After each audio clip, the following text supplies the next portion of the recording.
Welcome to another episode of Wasting All the Time Level 3. My name is Dave, and I will be your host. Joining me for this episode are my three cohorts, John.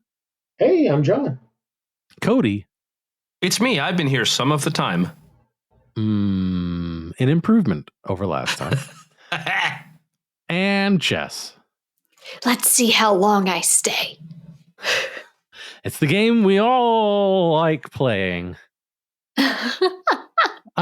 Yes, this is an improv comedy podcast. Each of us will present a segment and then pass it on to the next until there are no more segments or hosts. People. Nexts. Yeah. Until there are no more nexts. Nexudes? No nexuses. No more nexi. Yeah, nexters. No more nexters. Do we have a laboratory? No more Nexus is what made Malcolm McDowell sad in Star Trek Generations. Oh my God. Okay, gotta move on. Too many Nexuses made Paul Atreides sad. We're gonna kick things off ill-advisedly with John's segment. This is the Jonologue. And now it's time for John to break shit down. Now entering the Jonologue. So I want to talk about Sangria for a little while, and then we can go back to what we've been doing. So we are, as I'm sure you're aware, pretty solidly into the summer now.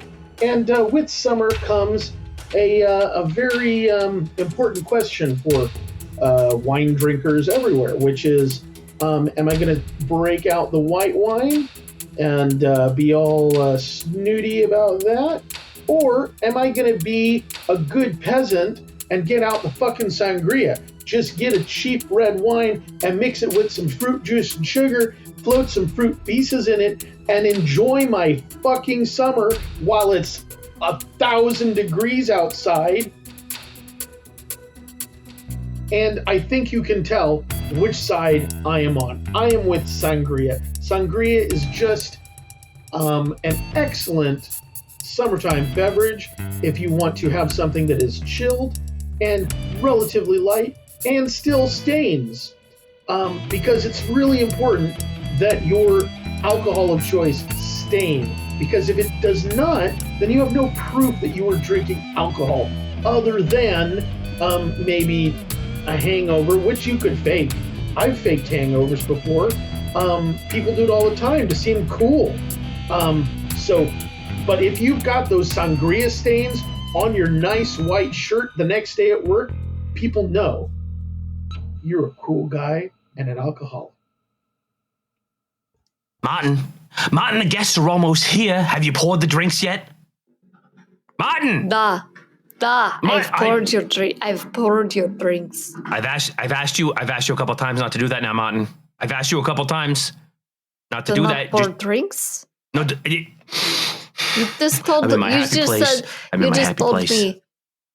You just told me pour drinks. I poured drinks. Yeah, so see, you start saying da. I start saying da. I don't speak whatever it is you speak.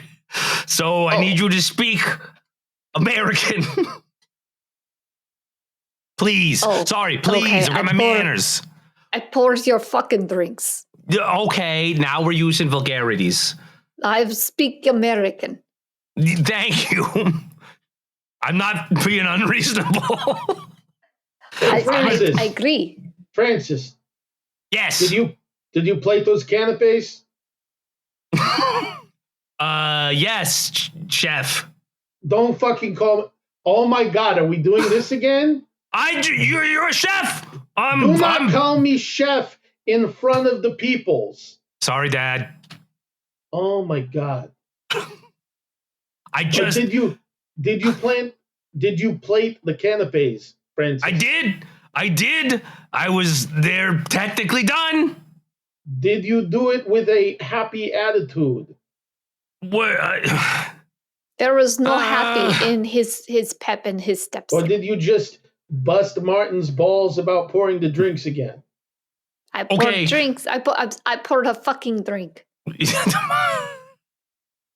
Martin, are your balls busted?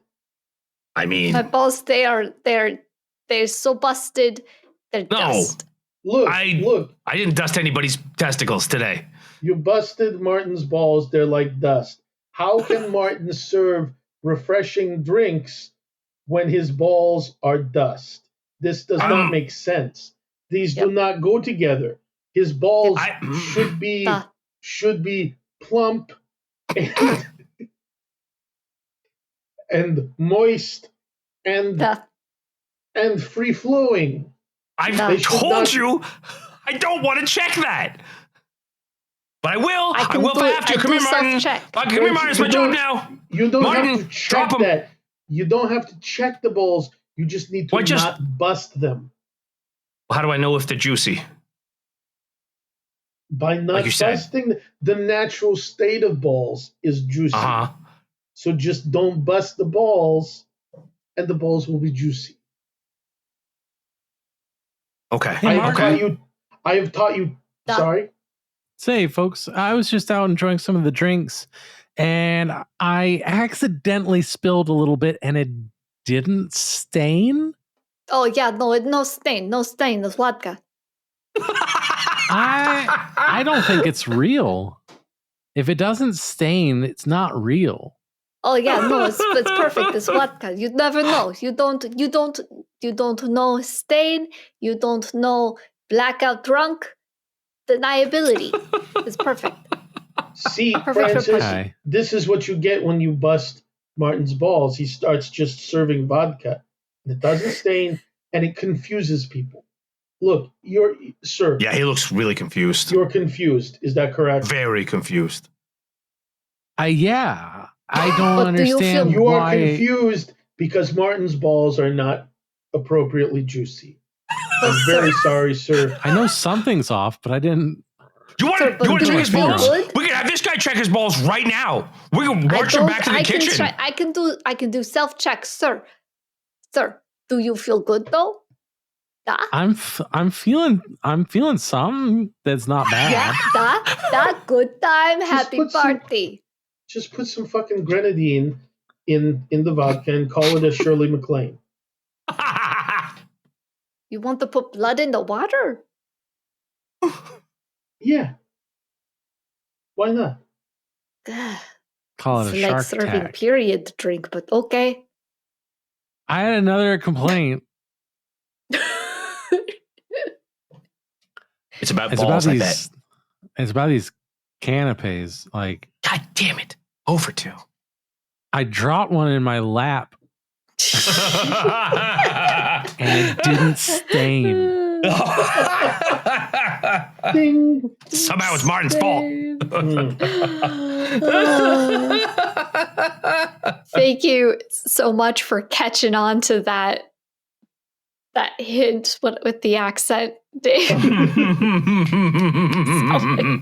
Who's gonna improv right there? Who's gonna call it?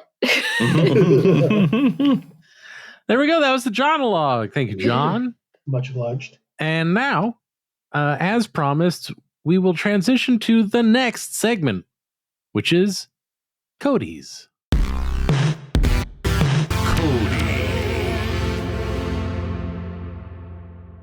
I have brought a game that takes advantage of this technological marvel that we are currently experiencing, known as Discord. Now we tried this once, and I've refined it a little bit. So I'm going to call this one 1 Minute Pecking Order. Now there are 4 of us in the chat. Okay. There are 4 of us that can hear each other based on the magic and the wonders of internet technology.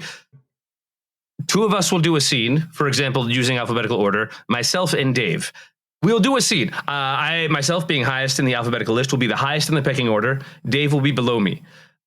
Jess and John will not hear this scene. We'll do it for 1 minute. Okay. Then Dave and Jess will do a scene where Dave is higher in the pecking order than Jess. I remember this now. Yeah. John and I will not hear it, and then Jess and John will do a scene where Dave and I will not hear, and we'll do that maybe twice, like down and up. I call it 1 minute pecking order because the last time we did it, each scene lasted like 8 minutes, and it was insane. Yeah. And it went way too fucking long.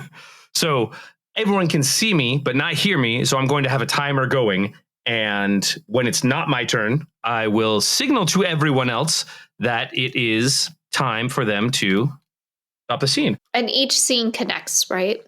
Yes. That's the intent. So the thing we did last time, it was something like the person on top was like the CEO of the company, and the next person was head of marketing, and the next person was like a advertiser executive, and the next person was a graphic designer working for them. And so it was kind of like playing this game of telephone up and down where you can't hear what they're doing, and then you're relying on someone to communicate the information to you based on what they hear.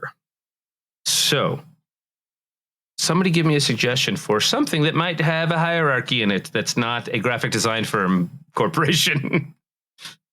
Charity organization. Charity organization. I forkin' love it. So, we starting at the top or at the bottom? you know what? I think it'd be more fun to start at the bottom. Okay. So, Jess and John, I will mute myself, or I will deafen myself. Dave will deafen himself. I will give you like a high sign to start. And then when there's 1 minute up, I will give you like a... Ready, steady? Deafen. So we got a little bit of problem down in the soup kitchen with some roaches. What?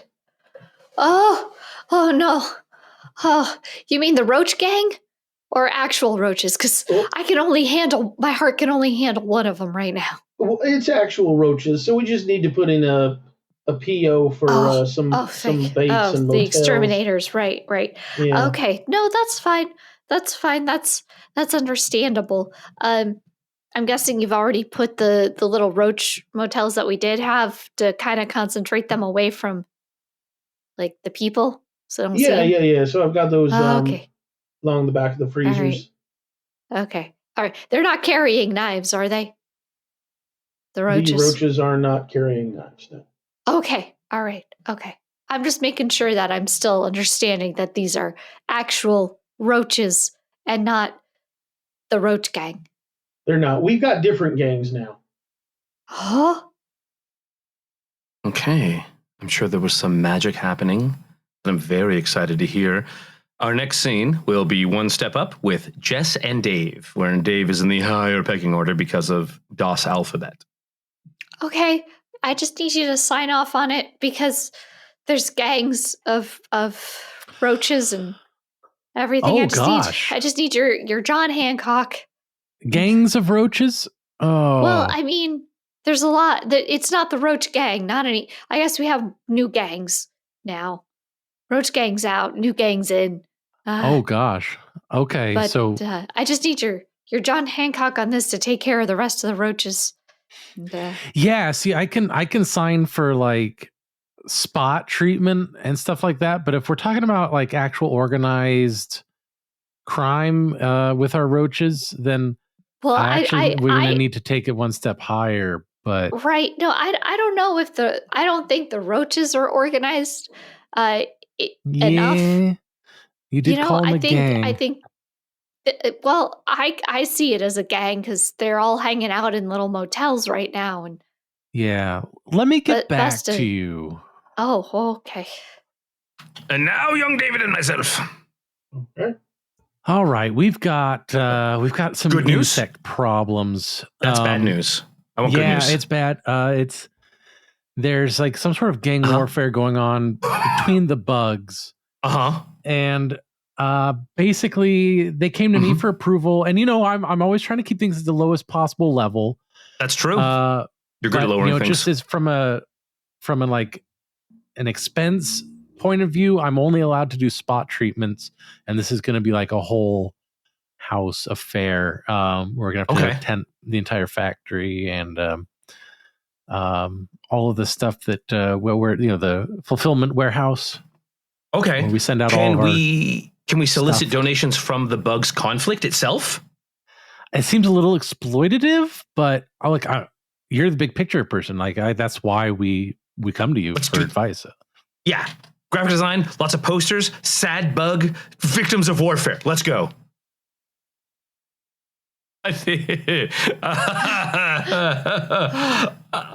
just based on that, I want to hear the rest of this. So let's go, Dave and Jess. We'll go back down and then we'll kill it. Dave and Jess, go. All right. So, I talked to the boss, and he's got some big ideas. What we're gonna do is we're gonna crowdfund the expenses for the treatment from the bugs themselves. We're gonna jump into this dynamic, this confrontational dynamic thing. We just needed the signature. Look, my heart can only take so much. Okay, so we're not gonna get the exterminators out. Oh no, I mean that is the goal, right? But we're thinking, how do we think outside of the box? And if we're gonna need to tent everything and do the whole treatment of the fulfillment warehouse and everything, we're gonna need to make the most out of it that we can, public relations wise. We want to get in on this angle of helping the roaches help themselves. You want to rehabilitate roaches. And to bring it home, Jess and John. I guess technically, if we're not going back up, you guys don't have to deafen at this point. That's true. Okay. All right. Oh, I can't wait to hear the last part of this because I haven't heard anything else. I deafened for Dave and Jess, which I guess I didn't have to, but now I'm really excited to just hear this end time. So whenever you're ready, take it away. Right. Yep. So we're going to rehabilitate the roaches. And try and make them productive members of society. We're gonna and they're gonna pay for it. Yeah. With what currency are the roaches going to pay for their own rehabilitation, which I do not believe is going to be a possibility. I don't think we're so much worried about where they're getting the currency, just that they get the currency and they contribute to the GoFundMe. There's a GoFundMe? Yeah. That the roaches are contributing to. Well, I mean, everybody who's contributed so far has Roach in their name. So, this is the best way to get rid of them, is to help them. What the fuck did you do? Ask for a signature to sign off on it.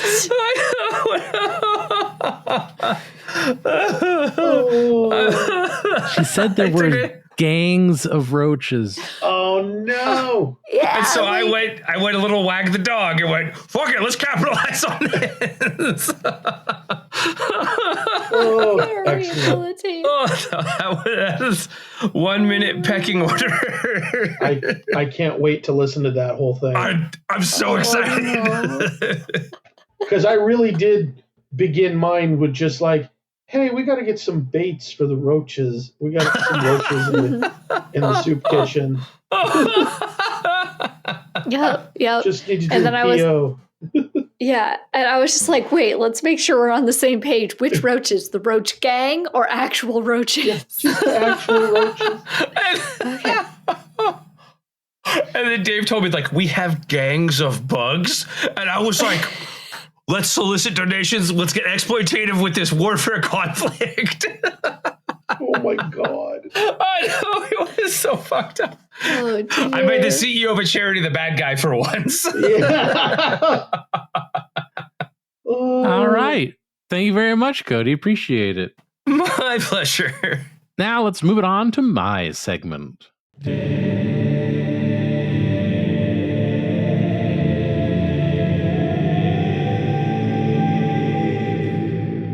That's right. It's time for Paterson's Premises. This is where I present a premise to my improvising cohorts.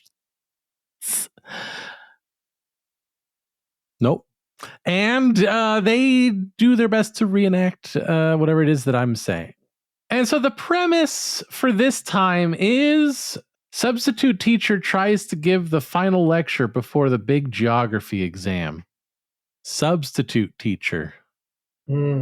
Take it away. Okay, everyone. So everyone's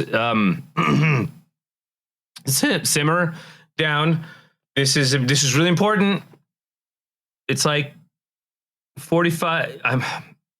80. It's a big percentage of your grade. All right. All right. Hey. All right. So we're gonna. It's gonna be an oral exam. Stop it. Stop it. This just means I'm talking. I was just gonna say. I know the most important answer on the oral exam. What is it? Late titty caca. I don't. I'm gonna assume that's funny in like the Zoomer. Probably some slang, which is fine. You kids have your own slang. That's great. I appreciate that. Skibidi toilet. But we have to go through with this. I have to read you this exam, or I don't get paid. So all right. Wait. Yes. Before you read it, can you show us again where Angola and Eritrea are? Because I think I keep switching those two. Sure. Yep. Great. Yeah. Yes. Let me just pull down the map, which is right over. It's the map is right. Nope. Projection screen. Good. We're gonna need that. I actually was looking for that earlier. I couldn't find it. It's on the wall. Here's a map on the wall. Good. And you were asking about Antarctica, which is right here at the top. It was bottom. Popper, Eritrea one of them has bears. and Angola. How are they their relation? Because I always switch those two. Oh, the relation. Yes, they are both landlocked Christian democracies from BC era. That'll be on the test. They're both African countries? Which is why it's a test question, because it's not what you'd expect. Good question. Any other questions before I read this pre-printed handout? I have a question. Yes. Okay. Good. Love teaching. Love questions from children. The map on the wall is it's from like 1400. Angola didn't exist then. That's a historical map. So where would Angola be on that map? Good catch, Michael Anthony. Good catch, I'm dude. Tim. Good catch, buddy. So on this map, there's like one landmass. So it would here-ish. I mean, here-ish will be an acceptable answer on the test. Here-ish. That's Nebraska. Really? No, I mean Nebraska would be in about 500 years. Yeah, because it's from 1400. Which countries? Another question. Great. Good. Which ones of the countries were Christian in BC? Oh, all of them. That's easy. I know. I even know that one. All of them. Yeah. So like there-ish? Yeah. Well, because if we're looking for Aruba, that's going to be there-ish. And then which countries are Christian? All of them. D, all of the above. If it's not in your test, you can write it in. Probably. You can just write was D. Oral. Yeah, how are we supposed to write in oral? No, I'm doing oral. You guys are writing it. Skibidi toilet, Ohio.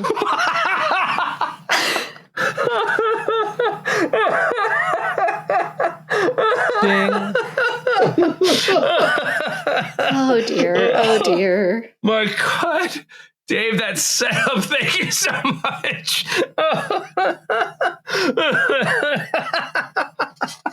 Skibidi indeed. Indeed. What you doing on the podcast? I yelled, I'm doing oral. And now we're going to I skibidi caught right that. along to the final segment.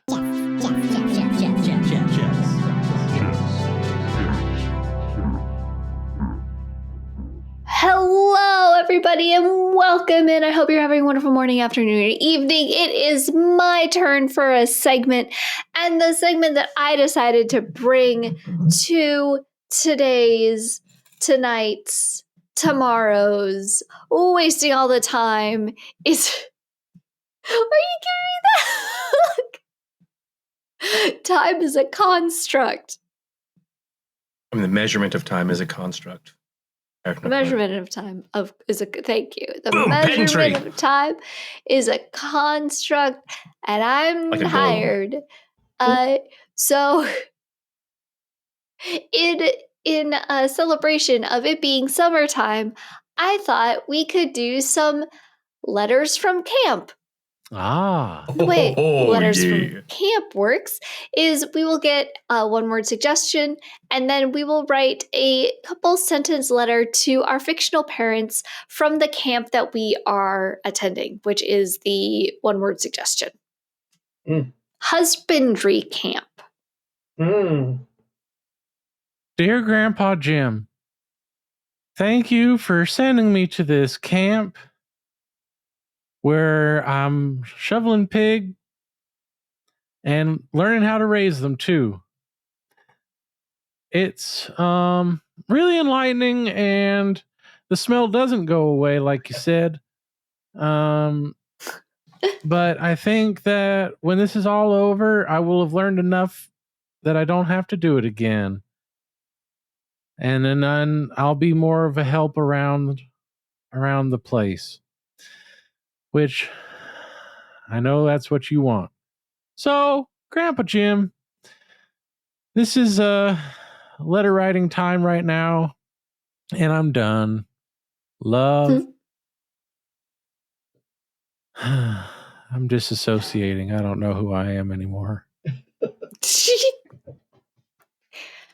Dearest mother, I write to you with such low eloquence as such to entice you to understand that husbandry camp is not one activity in which I, your genteel daughter, can, in fact, procure a husband. I wish nothing more than to take the slop I must throw out to the piggies and toss it onto your prized petunias. But if there's one thing that I've learned even more than how to ruin your petunias, my dearest mother, it is knowing that it only takes one bell to bring in the hungry animals and two bells to make them go away. I cannot wait to come home and ring a single bell in your bedroom. Your gratefully ungrateful daughter, Constance. Hey, Mom, Pa, just thought I'd write you this. I ain't know why they making me do this. I did this used to sun up, sundown every time I was back at home, slopping pigs. I'm teaching some of the other kids how to do this. There's just one girl. She dang wore cotton white gloves out to the pig slopping. I had to pert near stop myself from laughing so hard. I pissed myself, and then I didn't. So I done pissed myself in front of this cute girl. So honestly, I think that's going to be your fault, Mom and Dad, because you taught me to laugh so hard in front of this cute girl. Now what am I going to do? I know how to do this. I know how to stop the pigs. I know how to feed the kids. I know how to butcher the cattle. I got to do all this. I done milk a cow. I taught the kids how to milk a cow. I started milking cows and selling the milk to these city kids that don't know what to do. This other kid looks like he lost. He's wandering around. I saw him circling a tree, looking for looking for snaps. It was embarrassing. Anyway, I'll probably run this place inside the week. I might have a new wife, so I'll keep you posted on that. But on the other hand, I'm trying to sneak bacon into the mail. So if you get a wet package, open it real quick like. P.S. This is your son, Clyde. Dear Dad, I'm writing you specifically, not Mom, because yesterday we helped one of the pigs give birth, and I just want to know like why you would make Mom go through something like that. It was. I saw everything, Dad. I saw it all. Like that wasn't. It's not supposed to come out like that, you know. Is it supposed to? Is that like why would you do that to Mom? Like you love Mom, right? Why would you make her go through that? I mean, I'm glad I was born and everything, but Dad, seriously. The Constance passed out. Clyde, he peed himself. I mean, it happens a lot, but like this time he wasn't laughing. He wasn't laughing. And the one kid whose name I never learned because he's always, you know, staring into space. He was staring into space even more, Dad. So anyway, don't show Mom this letter, but when I get home in a couple weeks, we need to talk about this. Okay. This is Tim. Okay, let's get a different suggestion. That was amazing. Let's do rain camp. Rain camp. Wait, RAIN or REIGN? It came up as RAIN. Okay. I mean, you're the boss. Just making sure. They're very different. Dear Grandpa Jim, it's letter writing time once again. I really appreciated everything that you taught me on the farm, but now it's time for me to teach you something because we're learning all about reclamation of rainwater and how you can use it for things around the place. You can even reclaim some gray water if you're careful. And, well, I just think that's neat. We're going to get a lot more barrels. That's the plan. When I get back, I'm going to get a lot more barrels. Going to go see the Cooper. Going to get some barrels. And we're really going to transform the farm. If it rains. I just remembered that it don't rain much. It does at the camp. They got a whole pipe system. I'm freaking out now, Grandpa. I don't know who I am anymore. Dearest mother and father, thank you for sending me to rain camp. However, the parade has been canceled. My heart is broken. Forever sad, Constance. Mom and Pa, what in good gosh darn tarnation do you mean by sending me to this Galdern camp? And I'm very sorry for my foul mouth. I guess technically it'd be my foul pen. But what in tarnation do y'all mean by sending me? I don't know. Rainfall from the sky. I don't know that. They spent a week trying to teach us that rain falls from the sky. Half the class didn't get it. Half the class were like, I can't see it on my iPad or whatever. I don't listen to them much. Honestly, I had to teach them about leaving fields fallow for the rain to bring back some of the nutrients so we could grow crops. And the instructors were like, oh, we're not going to do that until advance. I stopped listening, and I just went out and slaughtered another cow because that's what I do when I'm upset. But I really like the rain because then ain't nobody can tell I done pissed myself. So thanks for that, lad. Dear Mom, writing because I want to ask your advice, and I don't trust Dad's judgment anymore. So I know you guys sent me to rain camp, so I could like learn how to fly the cloud seeding plane and do all that. But I've really fallen in love instead with plumbing. Like there's a lot of plumbing that goes on here, and there's just something about being in the ground with the pipes that sings to me.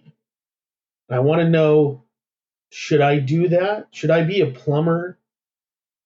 I think I should.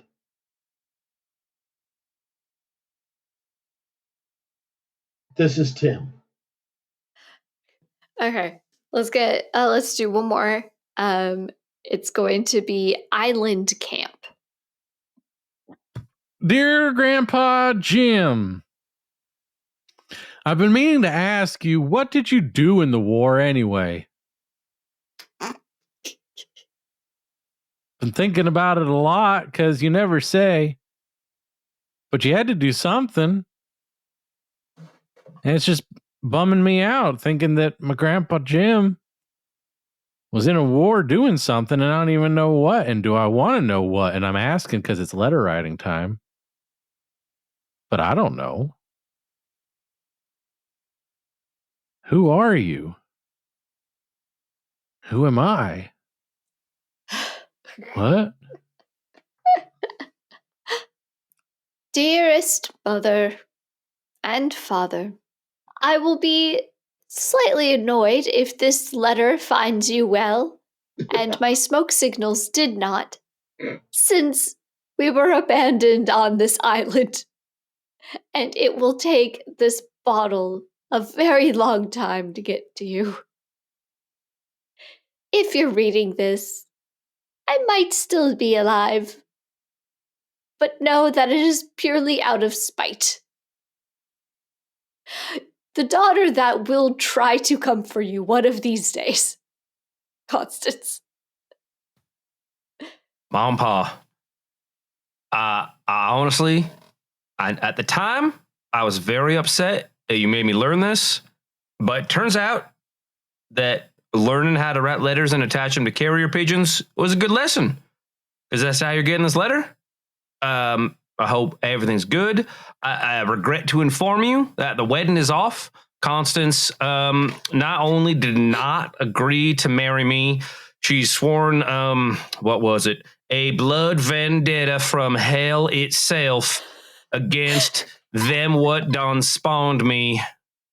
That I'm something about vengeance and fruits of loins, and I kind of tuned out after she said no, she ain't gonna marry me. So I guess I'm gonna try to get to learning how to farm on sand. I think that's gonna be a little rough.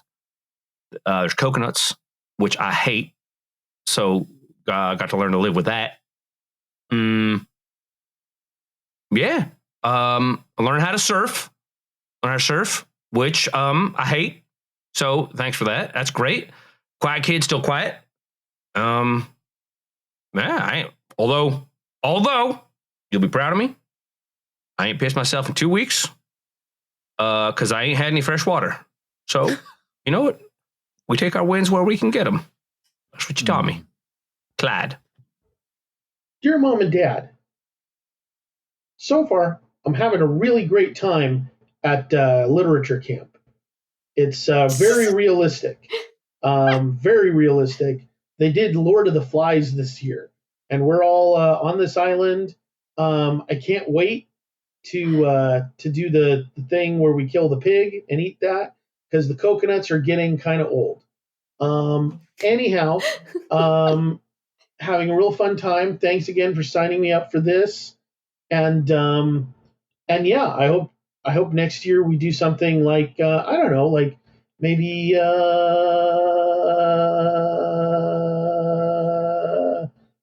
1984. That'd be fun, right? This is Tim. That's a ding. That was awesome. That was a ding, and that was an episode. Mm-hmm. Thank you for that segment, Jess. Yeah. And John. Yes. And Cody. And me. You. And thank you, dear listener, for listening dearly.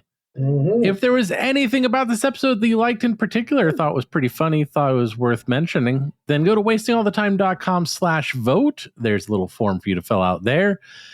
And you can let us know about it. And at the end of the year, we like to look back and see what did people like, because market research.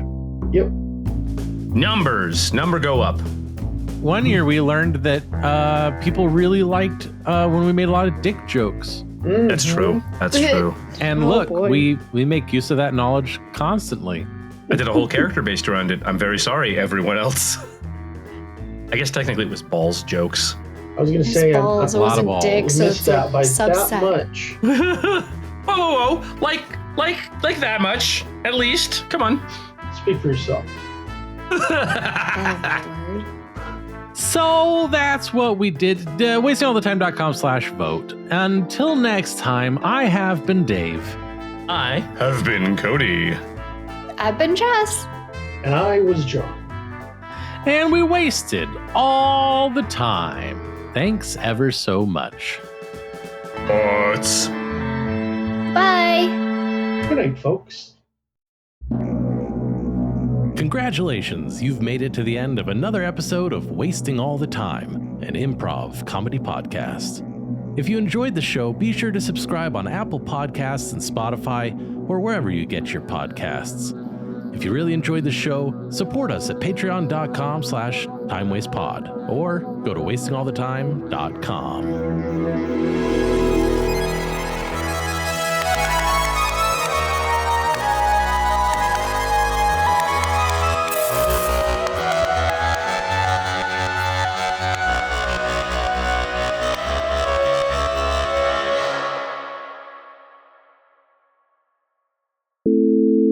All right. We've done this. I've brought a game that takes advantage of the technological marvel that we are. Dave is. I'll drive over to your house and punch you in the dick right now. I'll do it. I'll film the whole thing. I'll put it on TikTok. That feels more like an OnlyFans thing. TikTok is all the time up until I wind up, and then it's like, see the rest on OnlyFans.com/Dick Smashers. Yeah, no, it's I don't know if that's how the URLs work. I've heard a game that takes that's what dick advantage. Means.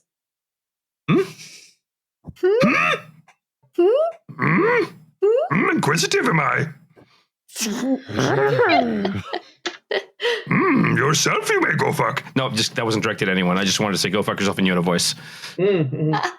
I guess it was directed at me, technically. Myself. Thank you very much, Cody. Appreciate it. My pleasure. Now let's move it on to my segment. Dave.